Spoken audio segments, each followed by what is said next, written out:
Hello అండి, నమస్తే. Welcome to Rani food court. ఈరోజు మన ఛానల్లో ఈజీగా చేసుకునే సమ్మర్ స్పెషల్ మామిడికాయ ఇంకా కొత్తిమీర పచ్చడి ఎలా చేయాలో చూపించిపోతున్నానండి. చేసుకోవడం చాలా ఈజీ, అలాగే అన్నంతో పాటు టిఫిన్స్లో కూడా చాలా బాగుంటుంది. మరి ఇంకా లేట్ చేయకుండా ఎలా చేయాలో చూసేద్దామండి. మిక్సింగ్ జార్లో 1 టీ స్పూన్ వరకు జీలకర్ర, 4 నుంచి 5 పచ్చిమిరపకాయలని యాడ్ చేసుకోండి. మీరు తీసుకున్న పచ్చిమిరపకాయలు కారం తక్కువ ఉంటే మరి కొంచెం పెంచి యాడ్ చేసుకోండి.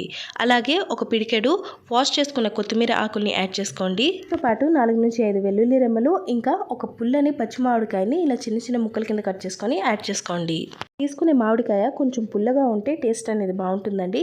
ఇలా మామిడికాయ ముక్కల్ని కూడా యాడ్ చేసుకున్న తర్వాత రుచికి తగినంత ఉప్పుని యాడ్ చేసుకోండి. నేను ఇక్కడ కల్లుప్పుని యాడ్ చేసుకున్నాను. మీరు కావాలి అనుకుంటే నార్మల్ సాల్ట్ కూడా యాడ్ చేసుకోవచ్చు. ఇప్పుడు మిక్సీ జార్కి మూత పెట్టుకొని వాటర్ ఏమీ వేయకుండా కొంచెం కోర్స్గా గ్రైండ్ చేసుకోండి. ఇలా గ్రైండ్ చేసుకున్న తర్వాత ఒక బౌల్లోకి ట్రాన్స్ఫర్ చేసుకొని స్పూన్ వరకు ఆవాలు, 1 టీ స్పూన్ వరకు మినపప్పు, 2 ఎండుమిరపకాయలు, 2 వెల్లుల్లిపాయలు వేసి తాలింపు అనేది పెట్టుకొని ఈ పచ్చడిలోకి వేసి కలిపి వేడి అన్నంలోకైనా లేదా మీకు నచ్చిన టిఫిన్స్లోకైనా సర్వ్ చేసుకోవచ్చు. మరి రెసిపీని మీరు కూడా ఒకసారి తప్పకుండా ట్రై చేసి మీకు ఎలా కుదిరిందో కమెంట్ చేసి చెప్పండి. అలాగే మరికొన్ని ఇలాంటి ఇంట్రెస్టింగ్ ఈజీ రెసిపీస్ కోసం ప్లీజ్ ఛానల్ని సబ్స్క్రైబ్ చేసుకొని ఉన్న బెల్ ఐకాన్ని యాక్టివేట్ చేసి ఆల్ అని క్లిక్ చేసుకోండి. And finally thank you so much for watching.